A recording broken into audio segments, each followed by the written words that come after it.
The doors to Panic to Peace are officially open. This is my signature 10-week program where I walk you through step by step how to build a healthy relationship with anxiety so you can say goodbye to the constant worry, panic, and fear, and finally start living with lots more peace, joy, and freedom. You'll learn from someone who actually gets it because I've been where you are and I know what it takes to truly recover. You can take the program live with me and others who are on a similar journey or take it on your own pace with the self paced version. Spots are limited, and once doors close, they won't reopen until 2026. So if you're finally ready to reclaim your life from anxiety, head to the link in the show notes, and I'll see and support you inside of Panic to Peace. I'm Shannon Ireland, your host of a Healthy Push podcast. I struggled with anxiety, panic disorder, and agoraphobia for 15 years. Everything used to be hard for me. Even just driving 5 minutes from my house used to feel impossible. But now I absolutely live for travel and adventure, and I experience lots of peace and joy. I've not only reclaimed my life, but I've helped hundreds of others to do the same. Here, we stop managing anxiety and instead we create a healthy relationship with it. One where you say goodbye to the anxious thoughts, symptoms, panic attacks, and fears, and you actually live your life. Forget complicated strategies, quick fixes, or the same old hacks you've heard 100 times before. Each week, I'll bring you simple, actionable advice and honest conversations that lead to real, long-term healing. You aren't just an anxious person, my friend. There are reasons why you're struggling with anxiety, and these are things you can fix and heal from. And this is where that journey begins. Welcome. You're right where you're meant to be. Hello, and welcome back to a Healthy Push podcast. So I kind of can't believe this, but I am recording the 200th episode of a Healthy Push. Like, that is just so wild to me because I sat down a few years ago and I was like, I want to create this podcast. And I really had no idea what I was doing and I had zero expectations. But I was like, I want to share my story. I want to share some things. And I know that this stuff could probably be helpful. And years later, 200 episodes later, like I'm still here and I love doing this more than anything. Like this podcast means so much to me and my listeners, my community, you mean so much to me. And I'm just so grateful that I have been able to share stuff and to be helpful. And honestly, I have shared so much stuff that I never thought that I would share. And I have helped in ways that I never could have imagined. And it is just the coolest freaking thing. So I just wanted to say that before we dive in. But I do have a whole episode. And I wanted to make this one more of like a personal episode because it is kind of special. I mean, I've been showing up 200 times here. And I hope for those who have been listening for a while, like you feel like you know me personally, you know my journey. But that's just really important to me that you know me and you know who I am, and I continue to show up just as I am. And so this episode is personal and just that I want to share the biggest reasons why I struggled with anxiety, panic disorder, and agoraphobia for 15 years. Because let's be real, 15 years is a long freaking time, and nobody should have to struggle for that long. And that was a huge motivator for me in starting this podcast because I looked at my journey and I'm like, dang, I had the support. Like, I had good support from my family. I had pretty good support from friends. I was in therapy. Like, I had a lot of resources, yet I was still continuing to struggle. And it's really because there was just so much that I didn't know, so much that people didn't tell me. I was being just thrown a lot of the quick fixes and a lot of the like, you just got to cope and you got to manage and like, here, read this, try this, do this. And nothing seemed to help. And I just felt like it can't be this hard. And so this was such a big motivator for me in starting the podcast and starting all the work that I do. Like, I do not want anyone struggling for years. Like, that is crazy and so unnecessary. So I hope you find this episode helpful. Of course, I try to make every single one helpful, but I really wanted to bring this to you because I know it's so easy to wonder, like, why is this taking so long? Why am I still struggling? And I get it. Like, I totally get it. But when I reflect on my journey, I can see really clear patterns, like reasons why I was continuing to struggle despite doing a lot of work. And so I want to break these things down for you today because if you're struggling like I did, I want you to know you are not alone. It's not your fault that you're continuing to struggle. And I promise healing doesn't have to be so hard and it does not have to take so long. So, I'm going to share with you 6 things that really caused me to struggle with anxiety and panic and agoraphobia for over a decade. Okay, let's dive into the first one. So, the first one was I was constantly looking for causes and fixes. For years and years, like I was obsessed, truly obsessed with figuring out the why behind my anxiety. Like I was always looking for a cause, a solution, something to blame, because in my mind, I was convinced it cannot be just anxiety. And when I was deeply in it, I truly thought this isn't just anxiety. Like there is something else going on, and I need to figure out what it is. And once I figure out what it is, maybe then I can heal. And I wanna share this because I know there are people who have definitely had this same thought. Like, I would think, I just want a doctor, a therapist, somebody to tell me, like, "Oh, this is it. This is what you're struggling with." Even if it was some horrible diagnosis, like with a terrible prognosis, I just wanted something to point to other than anxiety, like something I could fix. Like, if you could just say, "Here's the problem, here's the solution," I would have, like, oh, been the happiest freaking person alive. But here's the thing, constantly searching for causes and answers and all of that stuff just kept my system on overdrive. Like, my mind was always spinning and analyzing, on alert, and that, of course, affected my body. Like, that lives in your body, and all of this only made my anxiety so much worse. One of the biggest breakthroughs in my recovery journey came from learning acceptance, like truly letting myself be with the struggle, like be in it, to feel what I was feeling and do all of that without judgment or needing to fix it. And this was so huge.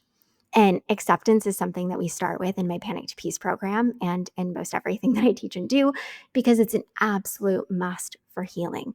Like, I am convinced this is such a big reason why I struggled for so long because I didn't even realize, like, acceptance was a thing. I was just like, "No, no, no, no, I gotta find the fix. I gotta find the solution. Like, I'll do anything. I'll try anything. Just tell me what to do. I'll do it."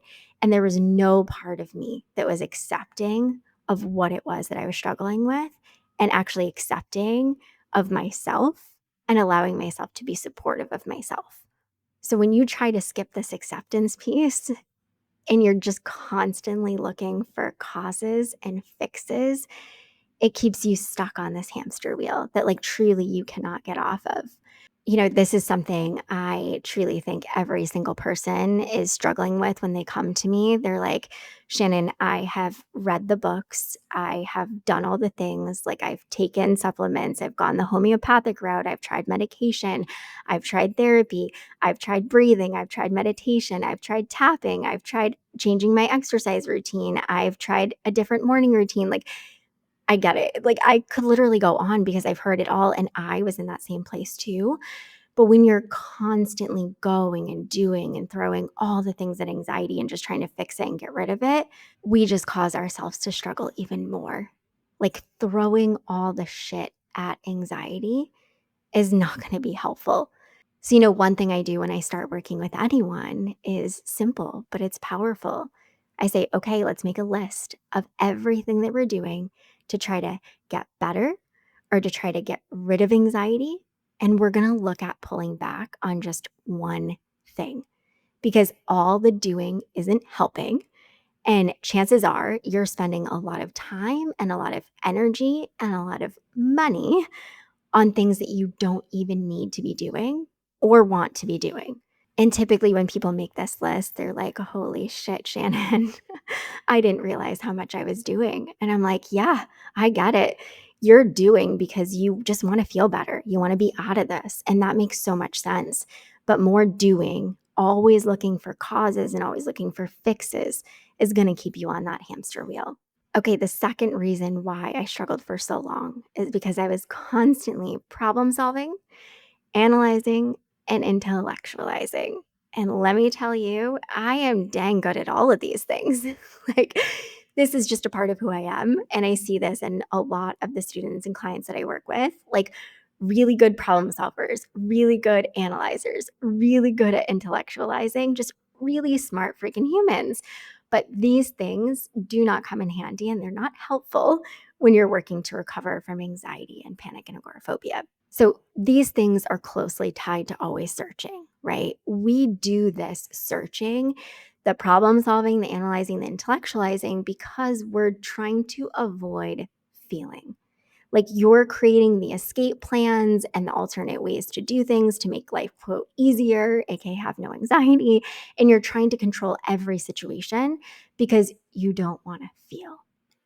And you're analyzing every thought and every feeling and every detail of what it is that you're doing.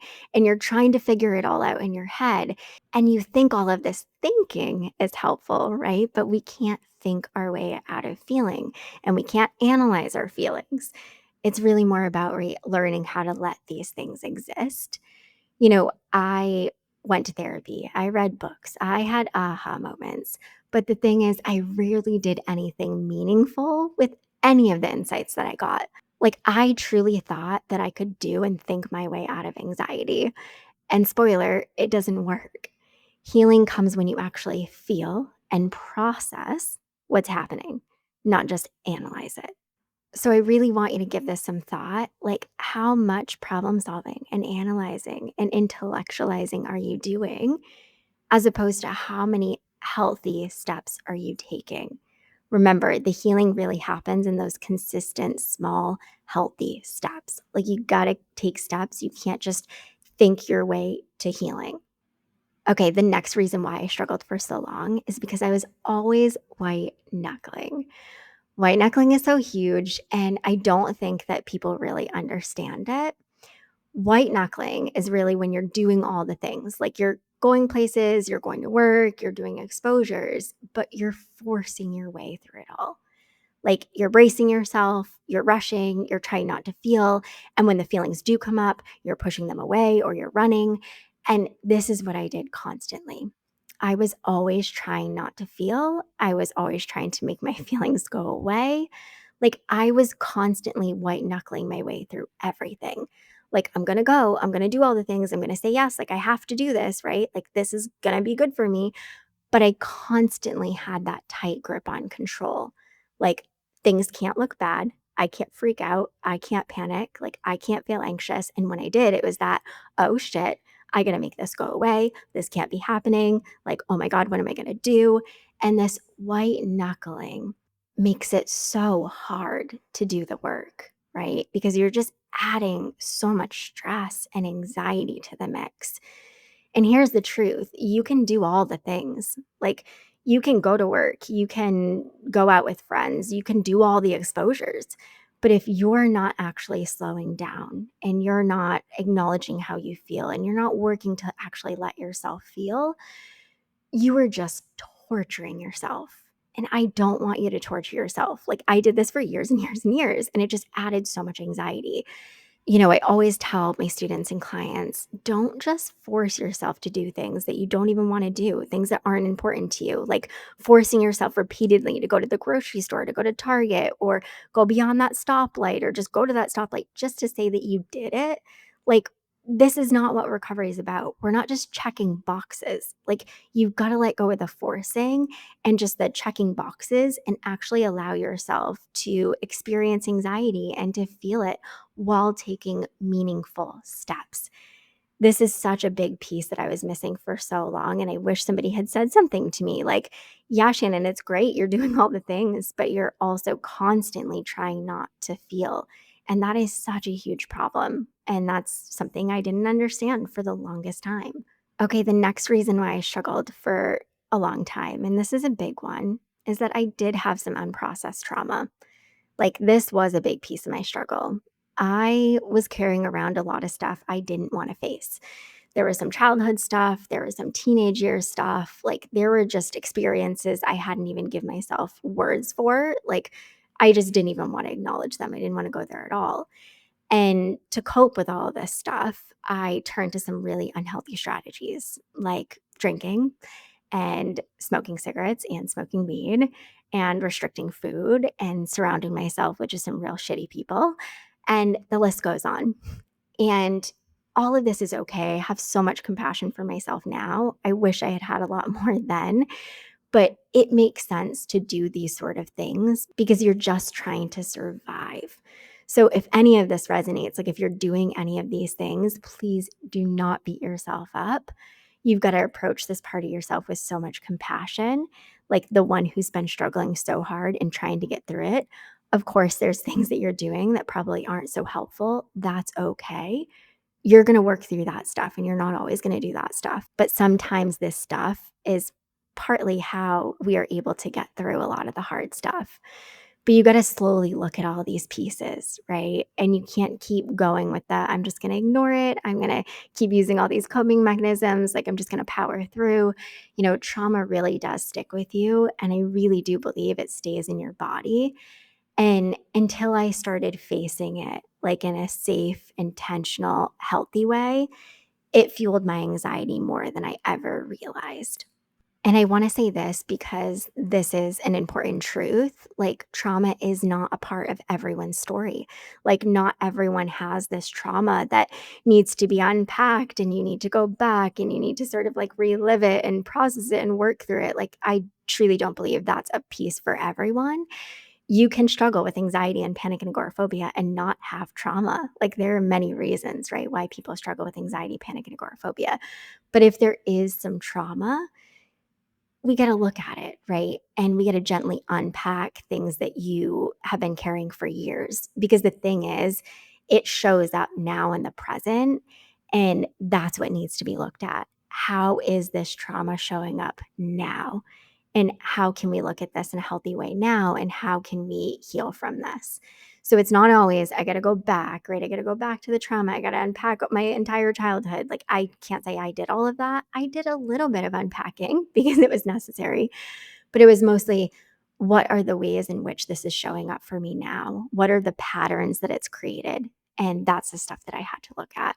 But maybe this does apply to you. And so I just want to gently nudge you here. Like, if you know that there has been some shit that you've been trying not to look at, like if you know there's some shit that keeps popping up in your now, like in the patterns and behaviors now, you owe yourself to look at this, right? You owe yourself to sort of take the bricks out of the backpack and stop carrying the bricks around because it is so freaking heavy and it just continues to cause problems, right? It causes you to struggle so much more than you need to. And if you have some unhealthy coping strategies, a gentle nudge here, right? Like, we got to look at some of these things. And I'm not saying get rid of them all. You can't be doing any of these things, right? But let's bring some awareness to it and meet yourself with some compassion and what's maybe a healthy shift that we could make. Okay, the next reason why I struggled for a long time is because I was always putting on a face and trying to do it all alone. Like, I put on a face every single day. I didn't want anyone to see me struggling, and I definitely didn't want anyone to know how bad it really was. Like, I carried so much shame and embarrassment and guilt, and these things are so freaking heavy. And when you carry these things for a long time, your tendency, right, is to continue to carry them and to continue to put on a face and continue to hide. And that's just what I did. And I think a big reason why I did this and why a lot of people do this, wearing a face every day, right, is because I didn't want to admit to myself how bad it was. Like, I didn't want to admit that I actually needed more help than what I was getting. Like, I needed more support. And I don't think that this gets talked about enough. Like, often people have this fear of embarrassment and shame. And it's not so much because they're worried about what other people think, it's because they really don't like how things are looking for them and how things are feeling. And they feel really ashamed and embarrassed of themselves.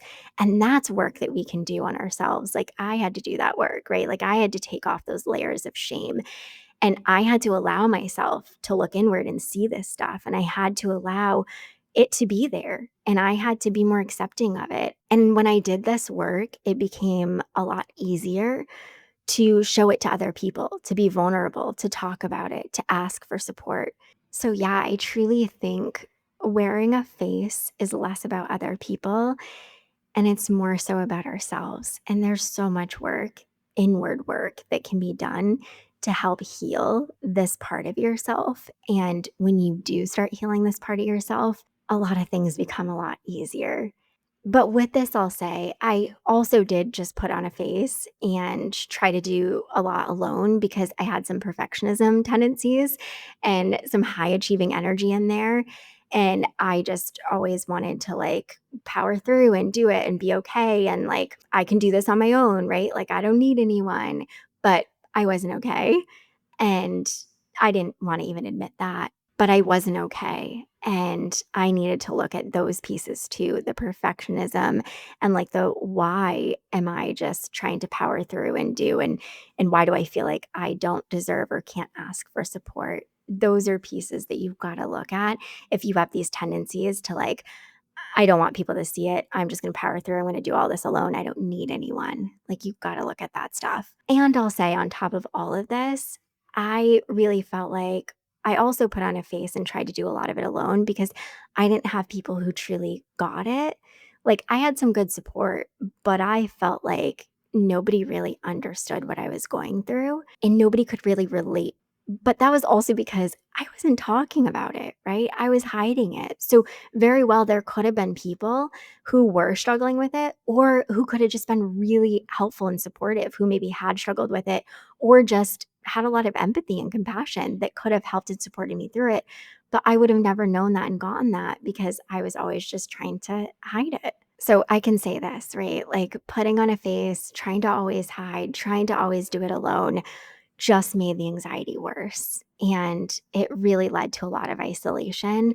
And isolation is really freaking heavy. And I carried that for so many years without even realizing it. And I know this is why the community aspect of my Panic to Peace program is so powerful. And it really does change everything for a lot of people. And it's because they've been always putting on a mask. They've been always trying to do it alone. They haven't allowed themselves to be seen or heard or validated. And when they come into a community where people want to support and they get it and they truly understand because they've experienced similar things or they're literally experiencing the same things, it's such a powerful shift and it really changes everything when you can feel that, like, I am not alone. People do get it. Like, I am not weird, crazy, broken, and I can actually get better. And this is something too I see in my Panic to Peace program and also in my private community is people saying, I didn't realize, Shannon, how much I was missing this piece. Like, I didn't realize how much shame and how much isolation was going on and how beneficial this community aspect is. And it's usually coming from the people who are like introverted, who thought that they wouldn't really like the community aspect, who are like, that's not really why I signed up, that get the most out of that. Because it really does help lift that weight of like, you're truly not alone and you don't have to do it on your own and you don't have to keep putting on a face. Like, people want to see you. They want to see you exactly for who you are and with what you're struggling with. And they will still embrace you, support you, and love you. Okay, the next one and the last one, which is a big reason why I struggled for a long time, is because I was not supporting myself. Like, literally, I just wasn't taking care of myself, not even in the most basic ways sometimes. And what I mean by this is that I was constantly beating myself up. I was constantly just doing that pushing through. I was ignoring what I needed to have in order to feel safe and calm and cared for. And I was just treating myself, my mind, and my body like shit. Like sometimes it was just, I wasn't drinking enough water. I wasn't eating good foods. I wasn't moving my body. I wasn't resting. Like I wasn't doing any of the simple basic things that really go a long way to support you and your mind and your body. And looking back, it's really clear. Like I just look back, of course, and do that thing where I shake my head and I'm like, why did you do that to yourself? But I think it's in huge part because you're just trying to survive. Like you're just trying to get through and you're really like not even looking at some of the simple basic stuff. And so this is another part of what I work with people on is like we've got to look at this simple and basic stuff. We can't overlook this. Like this is an entire module in my Panic to Peace program and it's there for very good freaking reasons.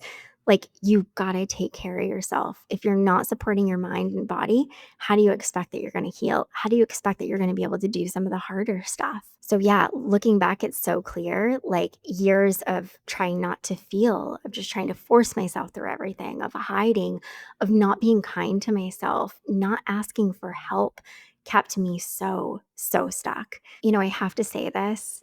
Sometimes you just need somebody that's not you, that's not within your circle, that's not a family member or friend to point out some of these things and really shine a light on some of these things and really just help you to take some small, manageable steps that are really going to go a huge way in moving you forward. So maybe now just do some reflection of like, what's one small basic way that you could do a better job of taking care of yourself? And I promise when you take better care of your mind and your body, it goes so long in helping you to heal. So maybe you could relate to all of these things, or maybe just a few of them, or one or two. Whatever it is, I just want you to know recovery is absolutely possible. I have worked with so many people who have come into my Panic to Peace program who have worked with me one-on-one and they've been like, Shannon, no. I am like a worst case. Like I've tried everything. This program is not going to work. Working with you is not going to work. And I get it. Like you probably have tried a lot. You have probably done a lot of things and you're like, I don't get it. Why am I still stuck? But it might be because you're doing some of these things that I've just talked about. And this is exactly the work we focus on in my Panic to Peace program, in my community, like learning how to stop white knuckling, like learning how to actually process hard stuff safely, like accepting feelings, allowing yourself to feel, supporting yourself, getting out of that constant fight mode. Like this is the stuff that we work on that's so powerful and helps you to heal. So truly, you do not have to struggle for years. And healing is not about perfection. It's about showing up, feeling, and supporting yourself along the way. And you really got to let yourself be human. I say this to my students all the time. Let yourself be human. Let it look how it looks and just keep taking the healthy steps. So I want to leave you with this thought. Start small. Pick one pattern that you recognize in yourself and ask, how can I be a little gentler here? How can I actually feel instead of fighting this? Those little steps are where freedom begins. And if you're like, Shannon, I'm done. Like, I don't want to white knuckle. I don't want to power through. I don't want to do this by myself anymore. I've tried it all. I am so sick of this. And I just want to actually freaking live my life and get off this roller coaster. I want to encourage you to check out my Panic to Peace program.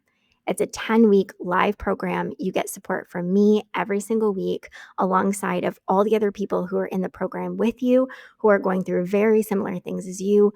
We just give support and guidance. I teach, you can ask questions. We just support each other. And being in this environment alone is incredibly powerful and healing.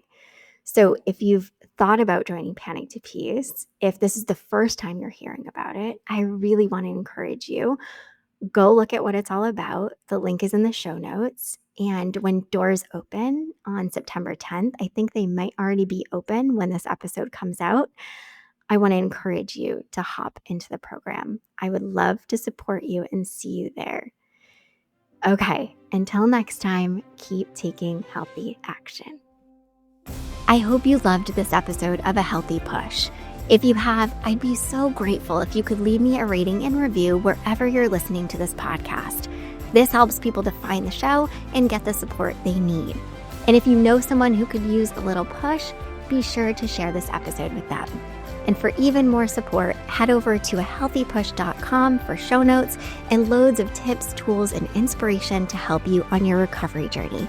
I'll see you next week.